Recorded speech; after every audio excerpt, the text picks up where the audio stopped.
Good evening, good morning, YouTube friends. So today I've seen a reel on Instagram with a lady putting on fake freckles with henna. Each to their own, understand that, that's not why I'm coming on. I've had freckles like in forever. Obviously I wasn't born with freckles, so I don't know. Can't remember when I got my freckles, probably 5, 6, maybe 7. My mum would know. Anyway, all my life I've tried to hide my freckles. Always too shy to put myself out onto YouTube, for starters, because I thought I don't have a face that fits in with the beauty of YouTube or, society, let's be honest. And then, so freckles are now being drawn on by people because it's a fad, like freckles are in fashion. So from my perspective, like I said, I used to hide from freckles. I'm thinking, I'm not pretty enough. I'm not worthy enough because my face is dirty. I used to be called freckle face from outer space all through school, which really hurt, I'll be honest. So I am putting myself out, no filters. I have grey hair, I have facial hair, my eyebrows have grown out. My daughter does a beautiful job, but she's in Queensland, so I can't, and I don't trust anyone else in Sydney. I haven't found anyone.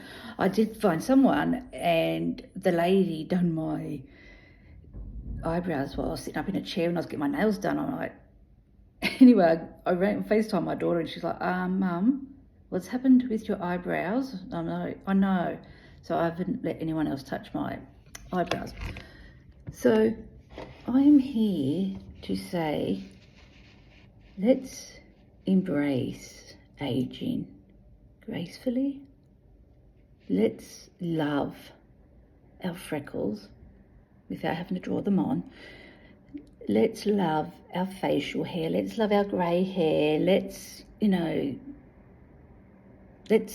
normalise cellulite stretch marks that we have on our bodies for either having our babies or losing weight, gaining weight, losing weight, gaining weight. Embrace your acne, even the scars, if the acne has scarred your beautiful face. Let's just, and embrace our weight that we have. If we're carrying a little bit of extra weight, let's embrace it. If we're skinny, let's embrace it. If we're, let's just embrace every little part of our bodies. Let's love the flaws, all of it. So I'm no longer going to tell myself that I'm flawed. I'm not telling myself that I'm ugly anymore. I am a beautiful, beautiful queen. And from now on, I'm going to be the beautiful queen that I know I am. I'm not going to shun away from society. I'm not going to hide my face or get embarrassed because I've got freckles or I've got facial hair. And yet I would love to remove flawed and flaws from our vocabulary and our dictionary and society, because as far as I'm concerned, we are perfect just the way we are. People say there's no such thing as perfect, but you know what? By whose rules and by whose definition? We are all perfect. So I'm going to embrace that every single day. I want to be a voice for anyone and everyone who's always shunned away or hid away, or like, don't look at me, I've got freckles, or don't look at me, I've got facial hair, or don't look at me, I'm overweight, or please excuse my stretch marks if they if they're exposed, let's wear our bikinis and our budgie smugglers and let our bellies hang over our swimmer bottoms or even our shorts or whatever. Let's just, if everyone would just love themselves for who they are, and instead of trying to fit into a norm of society, fit into your own society and your own definition of beautiful. I tell myself now that I am beautiful every day. It took me a long time to look in the mirror and say, I love you, Annie. I really love you. And I quite often give myself a wink and say, good, you're gorgeous. I love you. As long as I love myself and I think I'm beautiful, I don't need anyone's approval. I've chased approval from someone, anyone, all my life. As you will eventually hear, I'm just waiting for the right time or the right video to make, that I was severely traumatized as a child, well into my adult life years. So again, I was just like, you know, I've got mental health. I'm not going to fit in. There's a stereotype of, oh, stay away from her. She's crazy. She's bat crazy. You know, like, whew. Anyway, so I would love for everyone to love yourself right now. Not when you've lost your weight. Not when you've got your dream boyfriend or your dream girlfriend. Not when you've finished having your children. Not when you've got the perfect haircut or you're cleanly shaven, or you know, you've got your six-pack and you've got your muscles and you've got your butt. Love yourself for now. Love every part of it, even the wrinkles. Like, is wrinkles going to be the next fad and people are going to actually start drawing wrinkles on themselves? Like, who would have thought freckles would have come in into style? Like, I don't understand society. I really don't. I stay in Annie's lane. I don't keep up with the Joneses. I don't have to have the next, like the trend. I have my own style of clothing. I live in pajamas at home, literally live in pajamas. I only get dressed when I've got to go out or when I go to work or when I go up the street. Other than that, I'm in pajamas. I dress for Annie. I dress for comfort. I don't get dressed up to go to the casino. Well, I don't go to the casino, but I used to go to the casino where my one of my best friends were alive. We used to go to the casino all the time because that's just, you know, I was a pokey addict, I will admit. So my best friend would say, let's go to the casino. And I remember because I wear a lot of, I call them my hippie clothes. Because as people have probably seen, my house is all, you know, my home is my home, like it's my sanctuary, and it's my little, I call it my hippie sanctuary, my hippie haven. Anyway, I had my hippie clothes on this day, and you know, Wayne was all dressed up nicely. He always loved his blue jeans and his blue shirts. And I got to the casino the first time I went with him, and I'm like, I don't think they're going to let me in. And he's like, why is that, princess? Because that was my name. He called me. And Wayne was the one who taught me. He treated me like a princess, and he said, when I pass away, because I lost him to mesothelioma 13 years ago, he said, when I pass away, I want you to treat yourself like the queen that you are. And I'm like, okay, yeah. And again, I sort of veered off, and again with the, I'm not pretty enough. I've got freckles and I've got wrinkles and I've got grey hair and I'm a little bit overweight and I'm this, that and the other. So I now treat myself like a queen every day. I was screaming for someone's approval. Just someone just approve of me for something, and I know I'm worthwhile. I know I'm not a burden to society and all the rest of it. I approve of myself. And my God, that is just so, so freeing. And believe it, you know how there's a saying out there saying, there's so many sayings, but I read or I heard somewhere saying that the moment you stop caring what people think of you is the moment you become so free.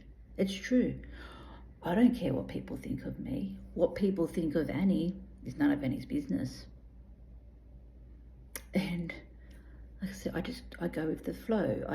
Anyway, back to Dwayne really quickly. So I had my hippie clothes on and he had his jeans and that on. I said, I don't think they're going to let me in. And he's like, why is that, princess? What's wrong? And I said, I've got my hippie clothes on. And he's like, if they don't let you in with your hippie clothes, they don't get our money. I'm like, thank you. And I adored this man, I really did. He just, is it on here? Yeah. So he taught me, to thy own self be true. Oh, and on this one there's, I am my own saviour. Okay? And I am my own saviour. I had to save myself from destruction. Again, another video, but I was fighting an inside battle that I never thought I'd win, like a war. I had an inside war going on in my mind, in my body. And again, it all stems from the childhood, and I will get into that. I just have to have the right time, and because when I talk about my abuse, when I go to bed that night, I flash back and I have nightmares, and it's put me straight back into the situation. So I have to be very, very careful, because I won't do one at this hour of the night. I'll have to sort of do it first thing in the morning, and then I've got all day to sort of harmonise my mind, body and soul back into the balance and clear my mind. And I do a lot of grounding. I've got a toolbox. I had 27 years of therapy, so I've got a damn good toolbox. So I know how to ground myself, and I just calmly try, I take deep breaths, and I'm just, anyway. And so now, and I've learned to live in the moment, and I've actually learned to be comfortable in my own skin. Guys, do you know how long it has taken me to be comfortable in my own skin? How long it's taken me to be my own best friend, to realise that because I approve of myself, I don't need anyone else's approval. Like, I've got people in my life still that are so proud of me. Like my baby, she's so proud of how far I've come. My sisters, they're like, you've come so far, sis. Like, Anyway, I haven't always been this calm. I haven't always lived in this circle of, I can't turn it around because I don't know how to flip the phone halfway in between my messages, but my videos. But I go to bed in calm, because I have my sanctuary set up in a way that when I close my front door after coming in from work, or like work, I love my work, I'm very blessed, as I've said in many videos. I have the best client. It's just amazing. It's like I'm not even at work, it's like I'm just catching up with friends or family or whatever. But as soon as I shut that door, my front door, I'm like, I'm in Annie's world now. And Annie's world is full of peace, harmony. It's grounded. It's very, very peaceful. And yeah, it's my sanctuary. This is my forever home. I will live here forever, obviously, hence the forever home. And like I said, I'm smack bang in the middle of the city, which I love. So yeah, enough of the rambling. I just wanted to get on and I'm a beacon of hope, light. I'm living proof that, hey, you don't have to stick with all the trends. I don't go out and get the latest phone or the latest technology. I don't follow a trend. As I was saying, I wear clothes for comfort. I don't change my wardrobe every season. I've had clothes in my cupboard since my baby was born, and I still wear them because I don't jump on the trend wagon. So I see that these freckles, these drawn on freckles wherever, is a trend. Like I said, let's love ourselves beyond the trends. Let's get to a place in whether it's your own life or with society or friends or whatever, let's get to the point where we don't have to follow a trend to fit in. You know, like, I don't know.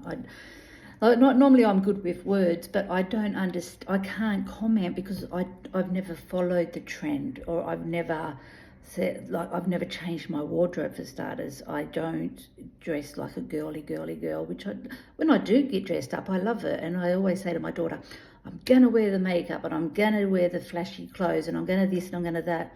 I get back home and I'm just like, you know, so I'm not saying that I don't like being a girly girl, but like I said, I dress for comfort, and I'm okay with that.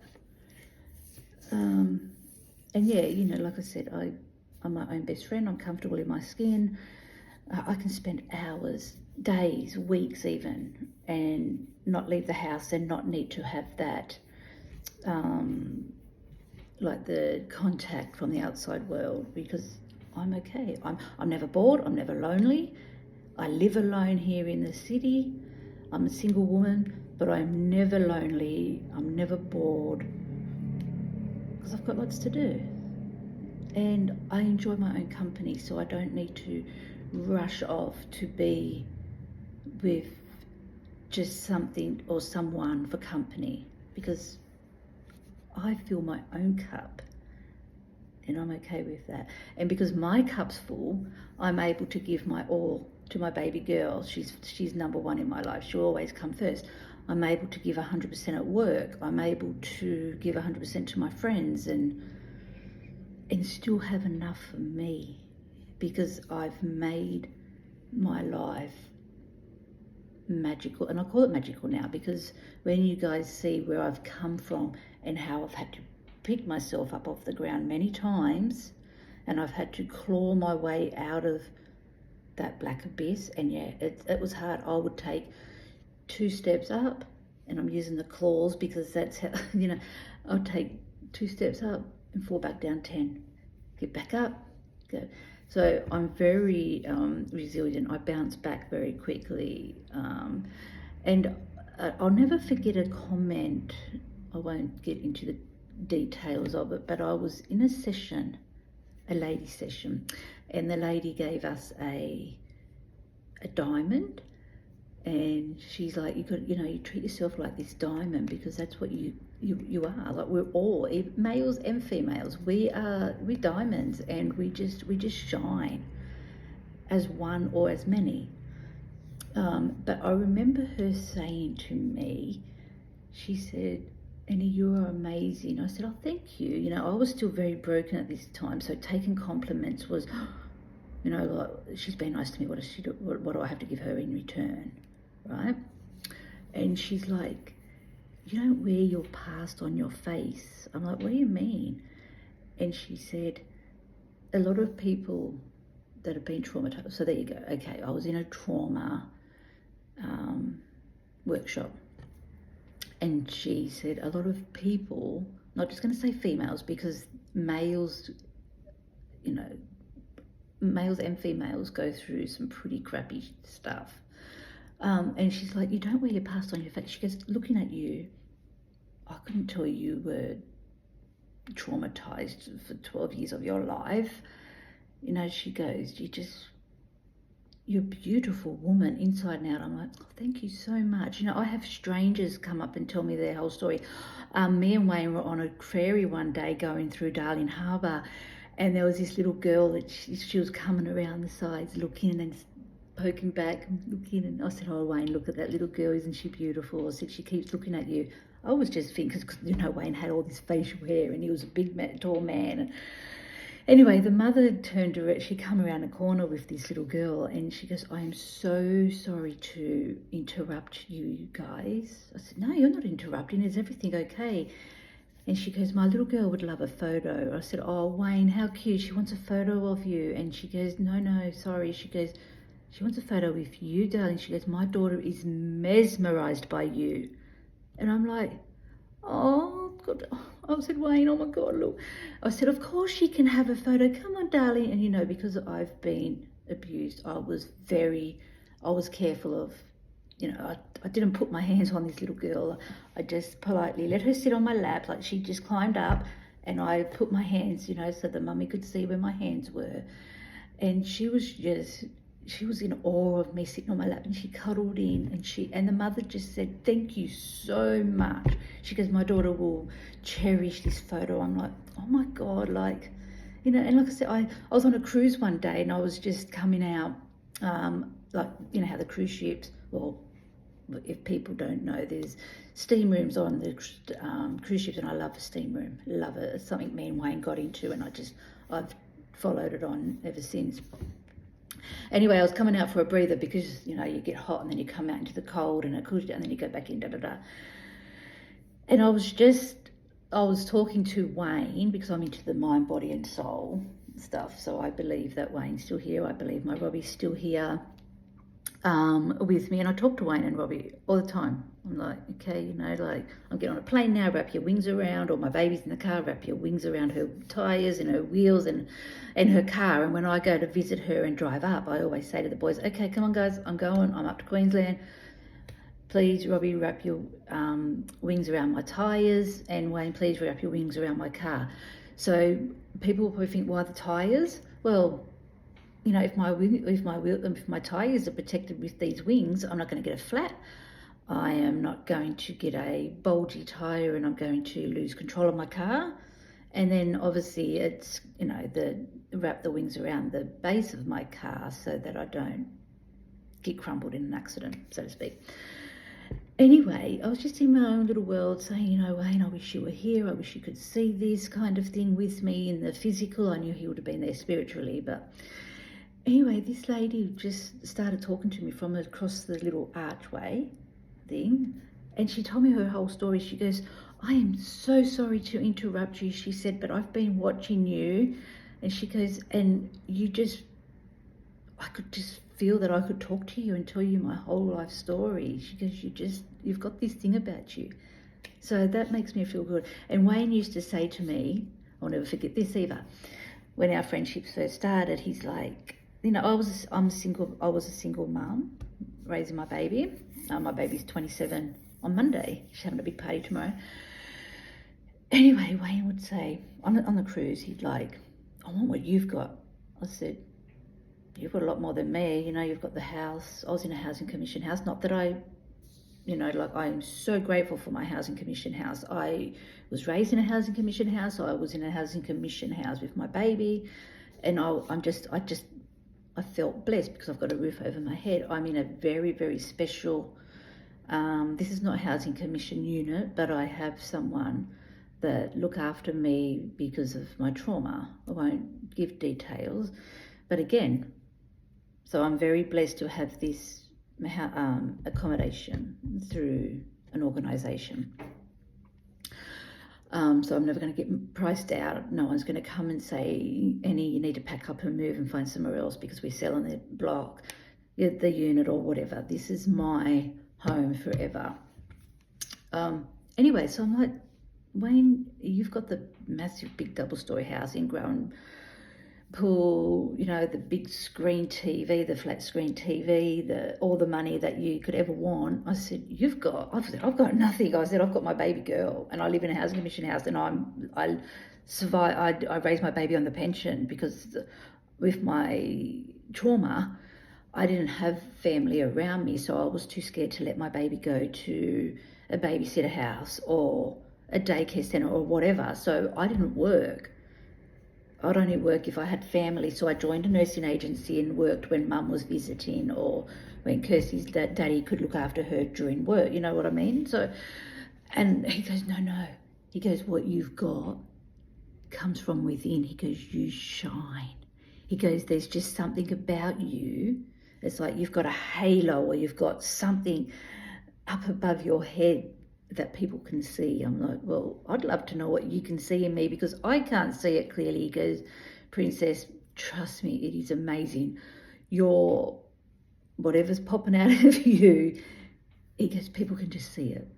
And I understand that. Like I can't see what he could see, but you know, I get it. People are comfortable with me. They just tell me their whole life story, or people will look at me and I'm like, I say to my best friend, like coming up and down, like, because in Broadway, I live in the city, obviously in Sydney, Australia. And I'm like, what are they looking at?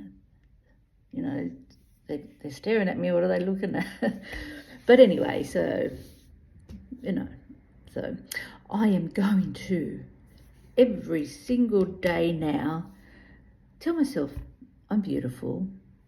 I'm going to give myself a wink and in the mirror, or whatever, like, you know, just walk around, hey honey. But yeah, I just wanted to get online and just say, you know what, guys, let's just embrace our beauty. Let's not just put on the fake freckles or the, you know, the drawn on wrinkles, which will probably be in fashion next. And just let's love ourselves for who we are now. Let's just cuddle ourselves and say, you know what, I'm going to be okay because I've got myself, I've got my own back. And I am beautiful. You're beautiful.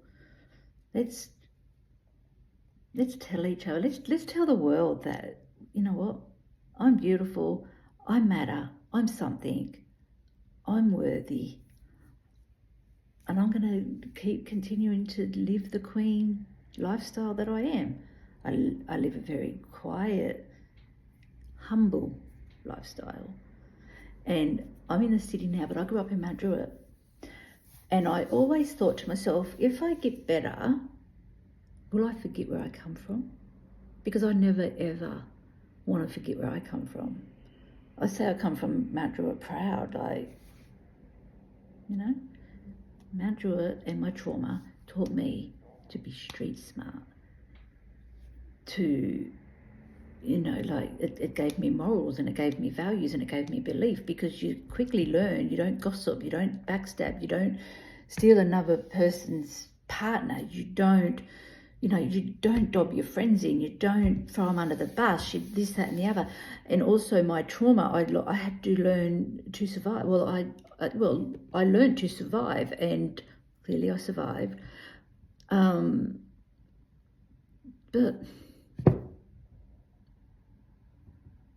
you know, I'm blessed, and I am so happy that I survived, because it could have completely went different ways. Because a therapist asked my mum once, well, how could you not know what she was going through? You know, there would have been drugs, there would have been alcohol, there would have been dropping out of school.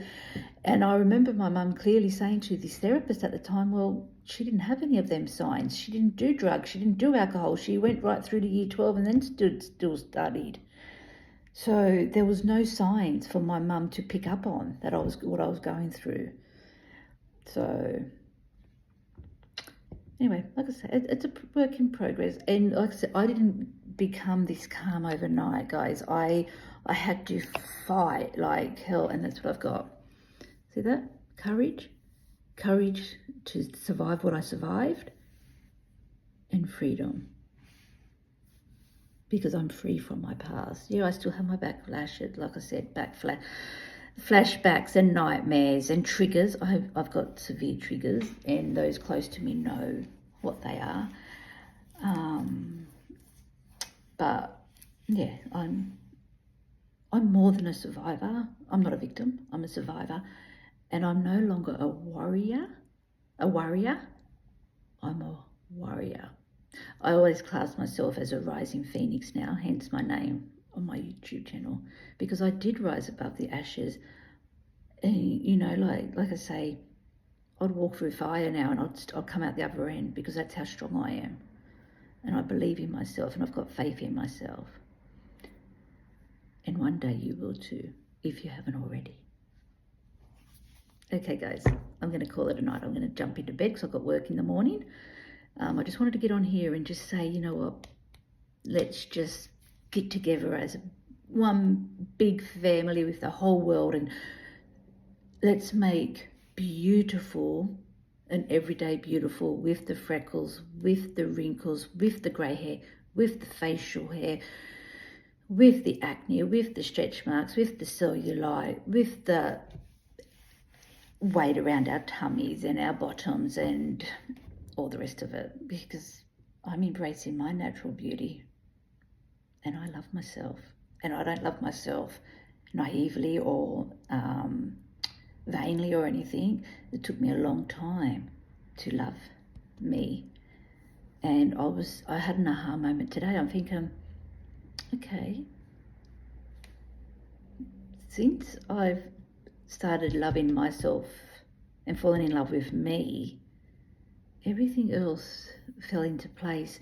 Whereas I thought everything fell into place because I'd done a lot of healing and a lot of therapy for my trauma. But I'm just like, no, actually, because I love myself, I now learn. Sorry about that. Hang on, I'm just going to have a quick drink. It's a special drink. It's not alcohol, I don't drink because I've got 2 kidney diseases. It's a medicine drink. What was I saying? Oh yeah, and because I love myself, like I have my mind, body and soul all in harmony, it's all aligned, and if one of them are out, that's when I sort of feel like, hang on. But I'm able to now, I'll get into my toolbox and I lift it. I'm thinking, okay, well, I need to realign my mind, body and soul. What tool do I need? So I do my grounding. I just breathe and I tell myself it's okay. It's okay. I've survived worse, that kind of thing. But so then I thought, oh, well, because I've got my forever home and I've got the stability and the security of my forever home, then that's because my life's okay now. And I'm thinking, yeah, well, because I've done so much therapy, I'm now contented. Yeah. And I'm like, no, hang on. Because I've fallen in love with myself deeply and truly and genuinely and wholeheartedly and deeply, I now have the deep inner peace, the deep inner contentment, and I can, hand on my heart, say, I am enough. I am enough. I have enough. I've done enough. And I'm whole. I don't have another half of me that's made me whole. And I complete myself. I'm okay. I'm a one. I don't have a other half, or because I'm not broken. Like, I don't have a half and a half, and you know what, you give me your half and then I'll be whole again. I'm a whole. I'm a one. And I'm thriving, and I will continue to thrive. So guys, if you have any questions or anything you want to know, or what I've done or what I've actually done to get myself so far, I will always be honest and real and raw. I do not sugarcoat anything. I'm very careful what I say on my channel because I don't want anyone to suffer or trigger, because I know what it's like to be triggered and suffering. You know, it used to spiral me out of control. So I'm very, very mindful, but you know, I'm going to be honest and I'm going to be raw, and I'm not embarrassed to answer any questions. You want a question, you want to know something, I'm happy to let you know. Okay guys, I'm going to go now. Please enjoy your weekend and your night. Stay safe, or your day. Stay safe in the clubs, on the roads, at work, at a friend's place. Just stay safe. And before you go to bed, or before you walk out the door when you're getting ready for work, so give yourself a little wink and say, I love you and I've got this. I'll talk to you soon. Bye.